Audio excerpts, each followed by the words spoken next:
Okay, go ahead. Welcome everyone to the Guthrie Public Library Advisory Board meeting, and I'd like to call it to order at 5:27 in p.m. So we will go through a roll call and see Brenda is present. Jamie will not be here. Samantha, Stuart, Tammy Halsey, and our illustrious leader, Cameron. And looks like we do have a quorum, so I'd like to establish a quorum. Looks like we need to review the minutes of the January 2025 meeting. Has everyone had a chance to review? Yes. Wonderful. Any motions to approve? I'll make a motion to approve. I second. I second. Got it. All right. Nobody used it. No, you're good. I am too. Me too. Wonderful. Well, all in favor of approving the minutes of the January 2025 meeting? Aye. Looks like they are approved. All right, I'm going to turn it over to our fearless director Okay, thank you. for his report. All right, so I don't have a ton of stuff to go over. Like I mentioned previously, December, especially January and February, tend to be the slowest months for the library, so I don't have a ton of stuff.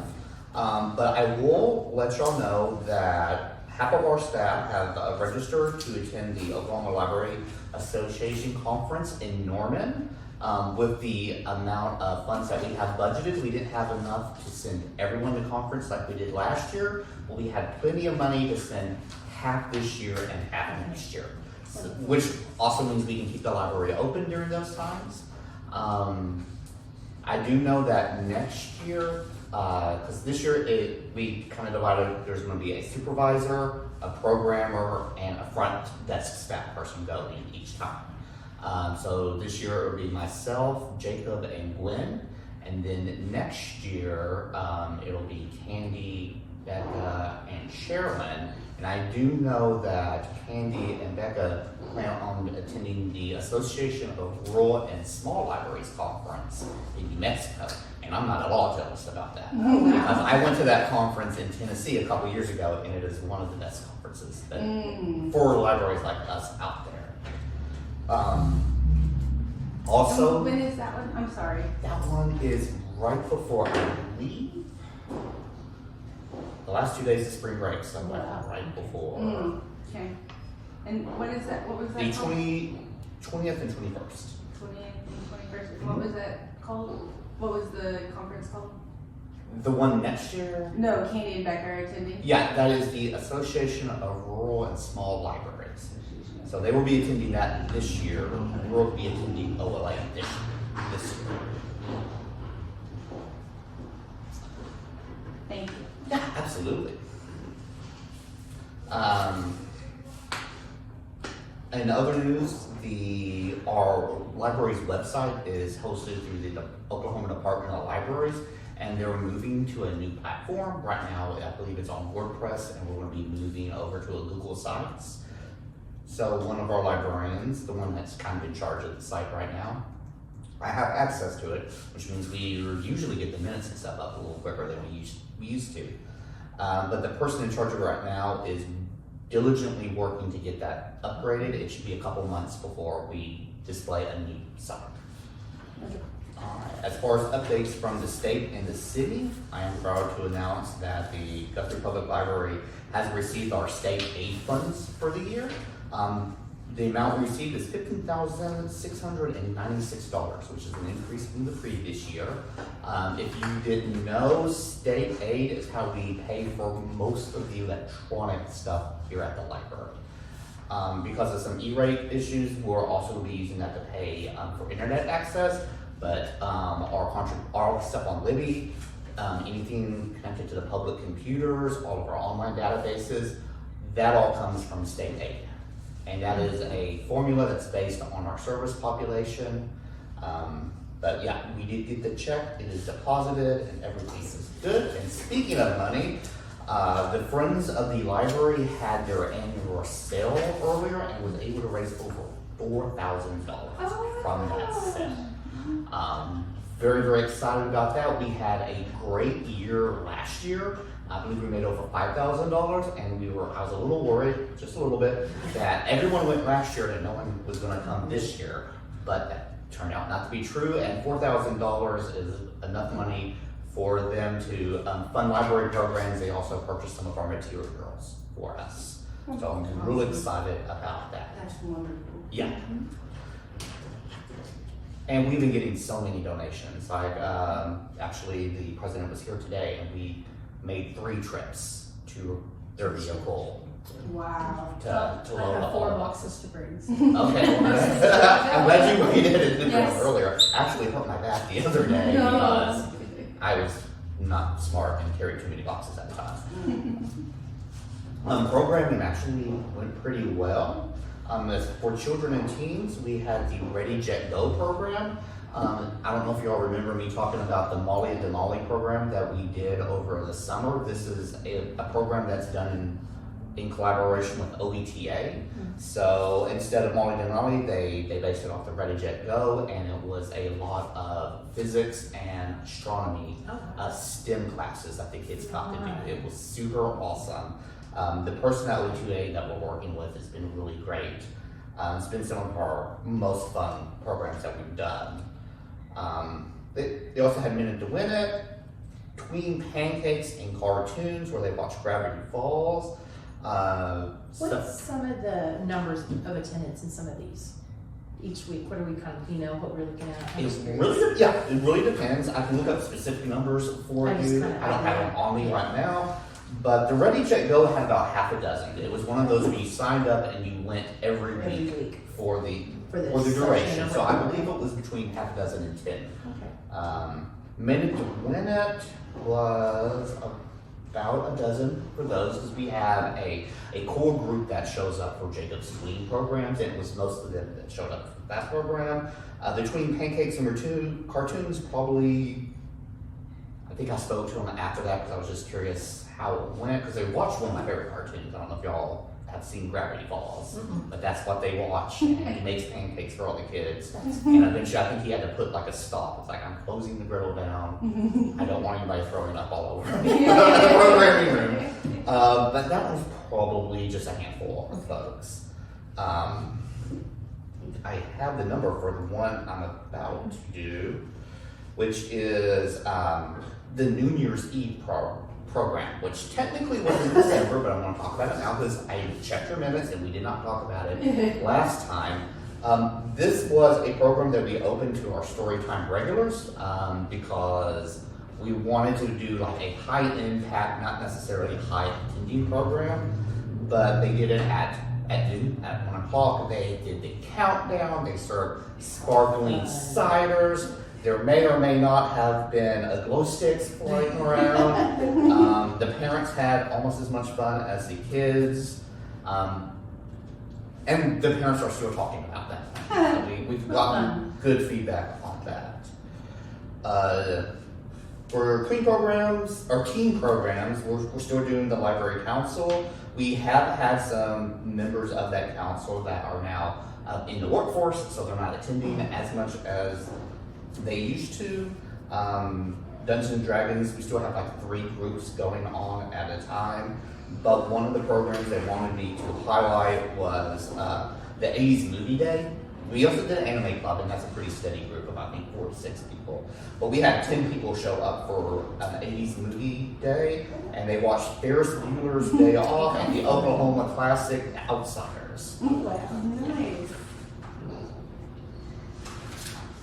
All right, scratch the Lost in Austin program. I did not realize until I read your minutes. I talked about that last time. The Lights, Camera, Guthrie movie for January was Fat, Sick, and Nearly Dead, which is a documentary, road trip documentary movie, and they shot one of the scenes downtown. Which scene, I don't know. I'm not sure if we had a lot of folks show up for that one. And what was that title again? Fat, Sick, and Nearly Dead. Bat? Fact. Bat. Yeah. Fact. Sorry. No, you're okay. See, I said it wouldn't be a problem with me speaking enough for you to clear. No, you're good. I think I remember when they shot that here. Oh, do you? Okay. See, I had seen that movie years ago before I moved to Oklahoma. I had no idea that it was shot here. Mm-hmm. But I do want to, because I got it mixed up. I thought I talked about Let's Talk About It last time and didn't do Lost in Austin. That was wrong. So I'm going to tell you about Let's Talk About It. Let's Talk About It is the adult book club that is done through a grant with the Oklahoma Humanities Council. They do it in seasons, and there's a theme for each season, and the new season started in January. It's food. And I have spoken to a couple of our regulars that go to that, and I've gotten really good feedback that the presenters for this season have been better than the ones from last season. Actually, I think I may have filled in and helped with the January Let's Talk About It. We get professors and experts that are contracted through, or that are paid through the Humanities Council. So these are top-notch And folks these that come series in. of book talks, they're all nonfiction books. Nonfiction, yes. No, that is incorrect. Oh, really? Yes, Okay, they're fiction books. Yeah. Oh, really? Yes, actually, the one they did on January was. No, I can see the title. I can see the cover. Can't think of the title, but it was a coming-of-age story about an Asian chef and the family dynamics with that. The Last Chinese Chef. That's it. Okay. Thank you. You're welcome. Yes, and now I wasn't there for that because I remember them talking about that as I was actually I've been working on this report in my office while they were doing it out there. But yeah, it's usually fiction books. Okay. Yeah. So as far as the collection go, we are trying to make sure that we have balance in the collection. Some of the charts I'm going to discuss with you later on shows some of the efforts we've done to that. And as membership goes, I keep on expecting that we're going to fall off the cliff because we are a lot more stringent on making sure that our basically the members that we have in our database are actually people living here and using the library. It was not uncommon for us to sign people up. Maybe they never used the library, and they still count as members because we still have their information on our computers, but they're not active members. And right now because you get that text message once a month that says your library account is going to expire and bad things are going to happen. And again, I apologize that I did not write those messages. I really wish they would change those. Really all we're doing is just making sure that you're still using us and that we have contact information for you. But if you go over and look at the chart, even though we've had a decline starting next year, we're showing steady improvement. And that decline is because that's when we started removing members from our rows. The next set are the collection stats.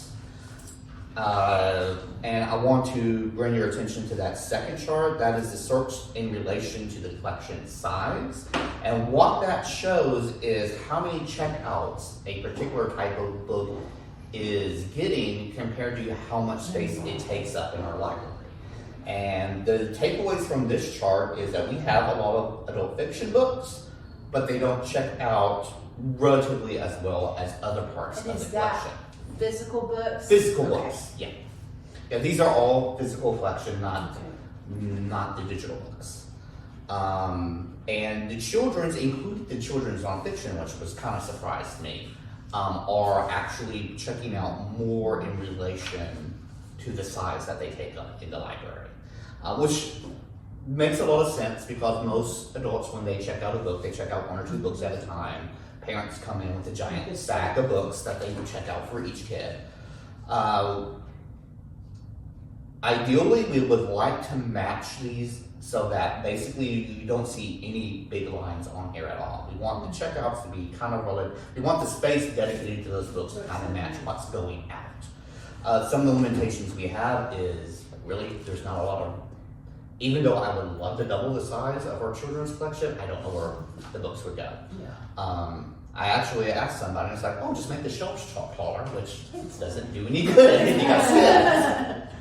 Also, and if you would look at this, if you haven't worked in libraries a lot and you're just a numbers person and you're looking at this, the easy solution is like, well, you got way too many adult fiction books and not enough children's fiction. Why don't we just switch those? Here's the thing I've learned. People may not check out all the fiction books, especially the adult fiction books, but man, do they notice when they're not there. There is just a comfort in knowing that when you walk into the library that there are books there. Right. And even though we have actually, and this was way before my time, we actually had about double the amount of books we have now because we took out some of the shelf spaces to make room for the public computers. And I still get questions about where we're keeping all the books we took away from them. Even though, as the chart shows, they're not checking out as much, but people get nervous. Well, what they're thinking is that if they don't have enough books, they're not going to have what I want. There's a fine line between having too much stuff and they have so much stuff, I'm never going to find what I want. Like when you walk into a Lowe's and there's stuff stacked up to the sky, and you're like, well, I'm never going to find my 3/4 or my 3/8 fastener that I need. Again, and on the opposite end of that, if they don't have enough, then you're going to walk. You're going to look for it for like 3 seconds, and if you can't find it, you're going to assume they don't have it. Even though if you looked one thing over, you would have found it. And I do think that it takes longer to read an adult book than it would read a children's book as well. Mm-hmm. So you could check out 10 and read those in the same night. Same night over. Read a 300-page novel or whatever. That's true. So yeah, none of this is surprising, except for I am a little surprised at the DVD. I was looking at that. I was really shocked at that. Just because I've worked out lots of different libraries before, generally speaking, the DVD collection is the stuff that turns over the most amount of times. I don't think it has anything to do with the size of the DVD collection for reasons I'm going to get into a little bit later. If we wanted to adjust this number, what we would probably do is we are restricting patrons to only 3 movies at a time. If we wanted the movies to check out more, we could easily up that to 4 or 5 if we wanted to. And honestly, at this point, I don't know if we want to. It's not a conversation I have had with staff yet. All right, speaking of, I always like to do little themes when we do these charts. This month's theme is total amount of books. So what I've done is I have examined the books in relation to libraries with about the size of the Guthrie Library. And I was going to actually show out, this one's included in your packet. I was going to point it out, but it actually follows the chart I have. All of this is just the amount of books we have in comparison to the amount of people that use the library. And it's still, everyone is pretty even with each other, except for Pryor, Cushing, and Oakland. They have tons of books over there compared for the size of their communities. What? I don't know. It could be that those books are checking out a lot. Maybe next time when I go through, I'll actually look at the circulation numbers. Or they could be the libraries that don't like to examine the collection and move stuff off the shelf after they've dropped off on circs. One of the things that I did when I first took this job is I made sure that we had a regular schedule where we're constantly going through the books to see which books are moving, which books are not. And if they're not moving, we can remove them. They go to the book shelf, fund our programs, find a nice home, and we can replace it with something that is moving. It is interesting to see, I'll go over some of these other charts, that some of the libraries tend to favor the adult books, Cushing and Pryor, and then some of them are really heavy into the children's books. Elk City, and since I'm on camera, I don't know if I want to pronounce the other one because my wife is from Eastern Oklahoma, and if I mispronounce it, she'll let me know. But while we may look like we're a little bit on the downside with the total amount of books we have, which we're over 1.5, which I think 1.5 is not a panic number for libraries, especially when we have a very active ebook collection. The amount of DVDs we have in comparison to our partner libraries is extensive. We offer both physical and I want you to take a look at that next one, downloadable videos. There were only 2 libraries in our peer group that offer downloadable I did not know videos, this. and we offer so much more. One of the reasons why is because we bought Canopy a while back, and we did get feedback that it was hard to find the movie we wanted on because you buy it in collections. But what we decided a couple of years ago, I think last year, is just to buy the entire catalog. So we have, and this number is old because this is taken from 2023. We actually have a slightly more than over 2,000 downloadable movies that you can watch. And they're great. They're really good movies. That's one of the, I probably use Canopy more than I use Libby, which probably shouldn't be saying that out loud as a librarian. Let's keep it amongst ourselves. I still read a lot too. And it's not all children's books anymore.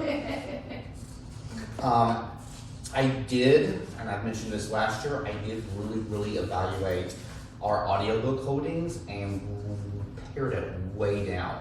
And a lot of that was to expand our offerings in other adult material. But as you can see from this chart, we are pretty average as far as audiobooks go. And that's because most people who like to listen to audiobooks have moved over to downloadable audiobooks. We don't check out as many books on CDs as we used to. But I will say that when I started doing this, my plan was to slowly weed it until we had none. Because I figured we would reach a point where everyone that likes the audiobooks, except for maybe a couple holdovers, would move over to the Libby the audiobook. But that's not been the case, and we've actually started buying more books on CD. Which is amazing. My car doesn't even have a CD. Mine neither. My previous one did. Mine doesn't anymore.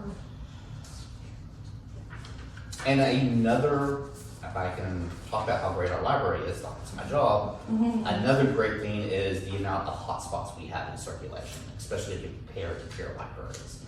This was an initiative that was done a couple years ago, and we've expanded it since I've got here. We have spoken with some other library directors that we could get E-rate funding to purchase more hotspots, which is something we're looking into. I've heard some positives and negatives, but it is something that if we want to expand the program, we might be able to use E-rate funding for that. It's a specific type, there's a specific one that we don't currently use, but other libraries have done it with varying degrees of success. All right, I think that concludes my director's report, and if anybody has questions, I would be more than happy to answer those. Wonderful. Thank you so much for the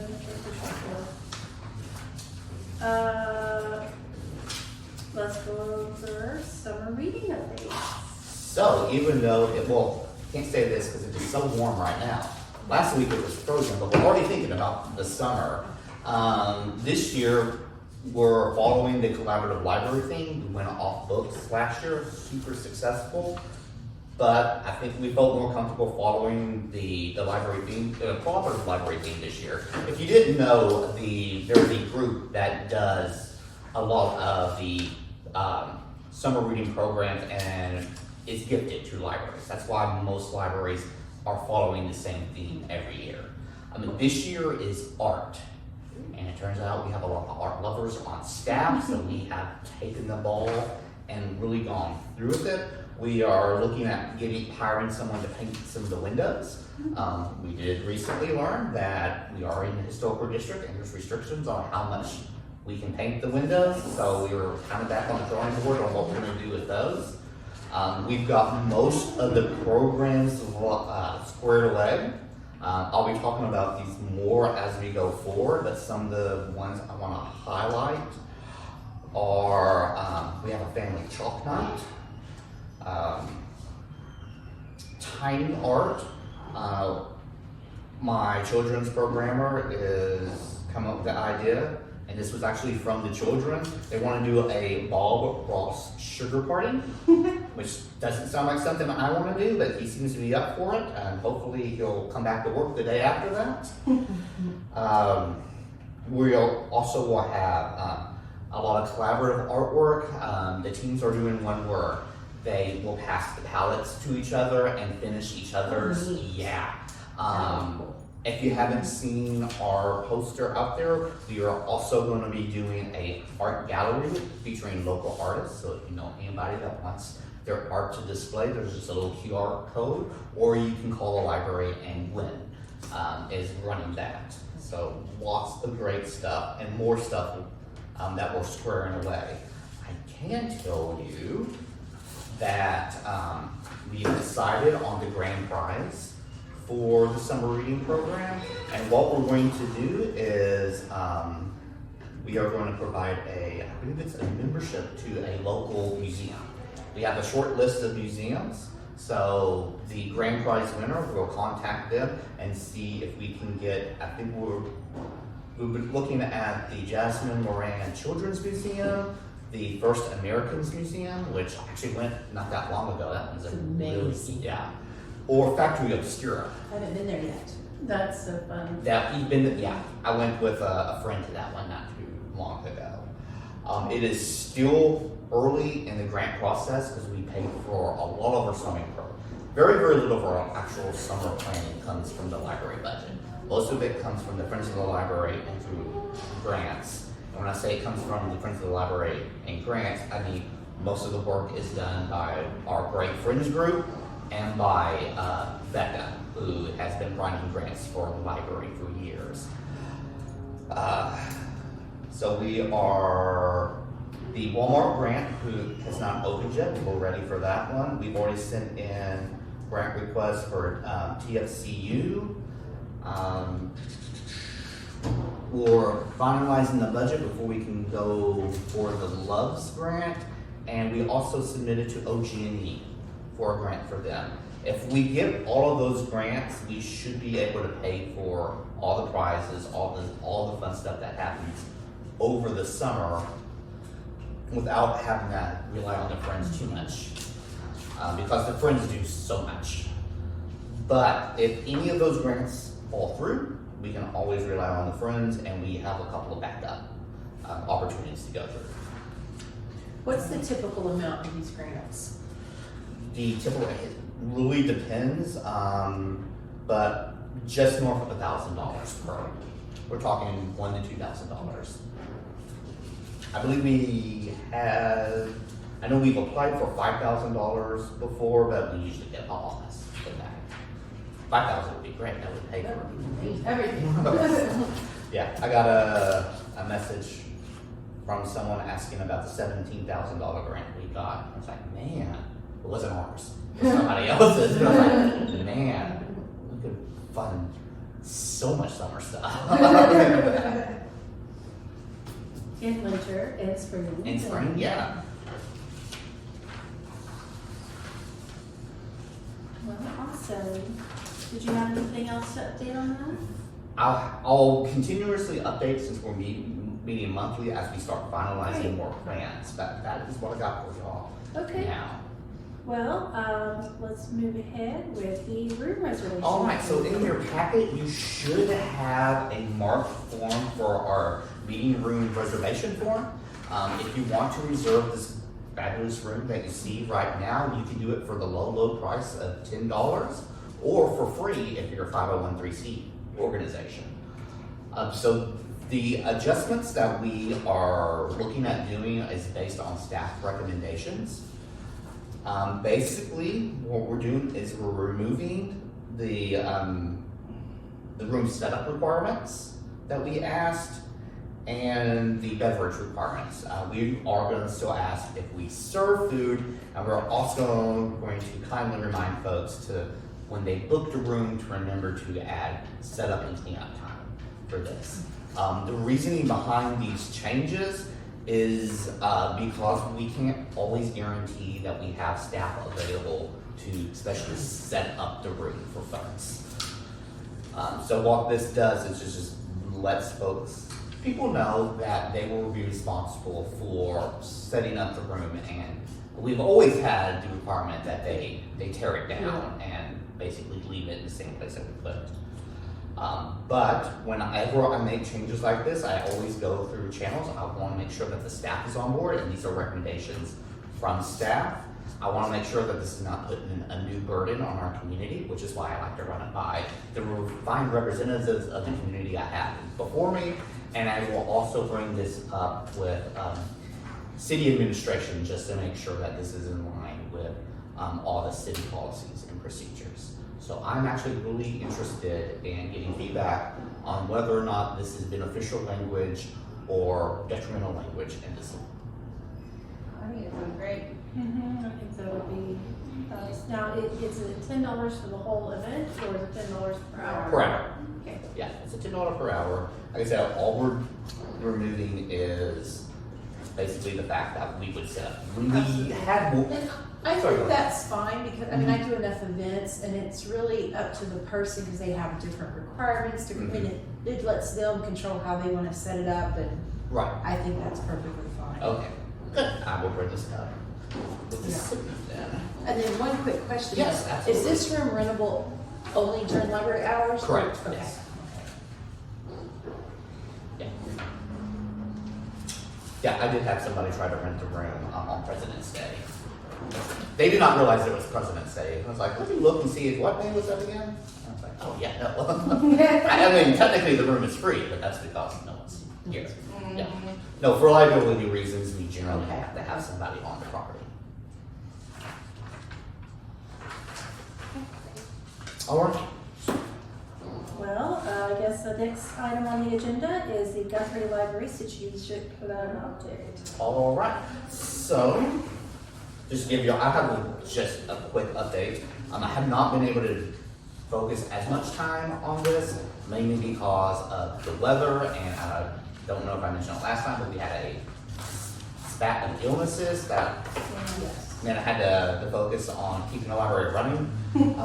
But I do have the Google form ready. Really, I just need to start emailing that form to people. And I actually have to admit, I forgot whether or not y'all were on the list of people to email to fill out the form. I know we talked about it, and I think we went back and forth, but I can't remember where we landed. I think we were requesting to be on it. Okay. Yes. So what I will do, hopefully in the next week or two, if I can remember, is I will go ahead and send the form to y'all. And this will be kind of a draft. Let me know if, because to get the form like we want it into a Google form doesn't translate one-to-one.